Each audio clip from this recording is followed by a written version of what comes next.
And so Charlene's going to finish us up now. I'm going to finish us up. Um, Firstly, I want to just say a huge thank you to everyone who joined today. As we said, it's Saturday. In London, at least, we're on yet another lockdown. Um, I know everyone is in various types of lockdowns across the world. So I do genuinely appreciate people taking the time both to present and to have talks, but also to listen. For me, there's been some really kind of great moments throughout the day. Um, we kind of started with Damara and Kemi and Ari, you would have been sleeping then. But Damara presented a workshop on how you can mask your face basically so that when you're going to protest, surveillance from police can't kind of identify you at a later date. So that if you want to post about that protest to Instagram or anything like that, how could you obscure yourself? And what was, I think, really interesting about that work is not only was she helping us protect ourselves, like how do you protect yourselves from surveillance and some of the damage that can come from that, but she was also highlighting how you could use that protection to for further protest.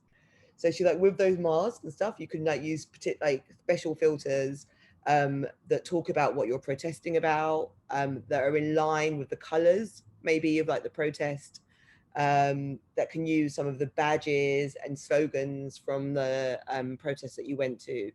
Um, so very like very different, very opposite to like the Black Squares protest, right? So here you are obscuring something but promoting something else. So I really I love that work on kind of both levels. Um, Following that, we had a conversation with myself and Rashad Newsom, which was we did that. It was pre-recorded. We did that on Thursday. He's very funny, so I spent most of that conversation laughing. But he's doing really important work, and it relates to some of the conversations we've been having just now about community, and that he's kind of developing AI. Well, one particular piece he's doing is developing AI as a form of therapy.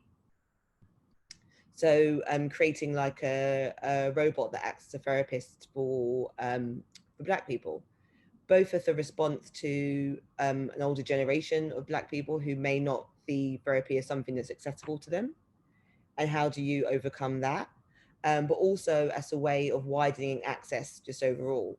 So like doing it in a digital form allows obviously just for more reach, and for more people to be able to interact with it. So I felt like that work was really important, and I love this idea of technology being used in that really positive way to support and nourish. Um, so so that I really loved. Then we had Maxwell. So no, then we had Gloria, Gloria Lands, and talking to like African artists all about. Well, their conversations were about kind of Afrofuturism, but actually then kind of talking about it as Afrofuturism, which again speaks to the conversation you and Kemi were just having about the differences between growing up as part of a diaspora and growing up like in Africa and having that strong connection to Africa, and how much further ahead and connected people felt when they were in Africa, and how they can see their future in some ways much more vividly because they understand their past much better.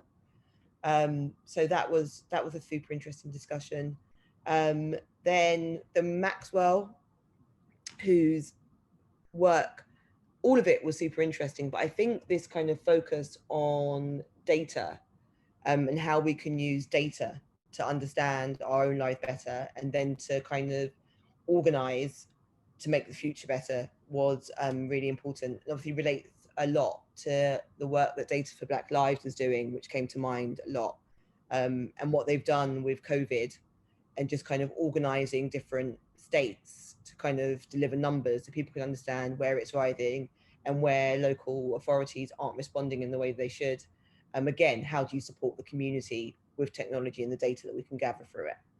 Um, And then finally, obviously, we've had the two of you. And again, it's ended on this note of community, and how our work and our actions will ultimately determine whether or not technology has a positive outcome. And to be honest, that's always what I've thought too. The provocation was exactly that. It wasn't that I felt that technology can save us. It can only be ourselves through conversations like this, through interacting with each other in real life. Like, I hope your festival can come back um, to a physical event, as well as kind of having all the digital aspects. But in real life and through forums like this and through continuing conversations, um, that technology can play a significant role um, in supporting the Black community. That's my hope. I think that's all of our hopes. So yeah, thank you everyone for joining, to help us all along gradually on that journey.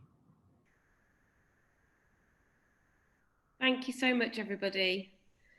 That concludes Art and Tech Summit 2020. Thank you to all of our speakers and contributors, and to Charlene, who's been a dream. And yeah, enjoy the rest of your weekend, everybody. Thank you. Thank you. Thank you so much.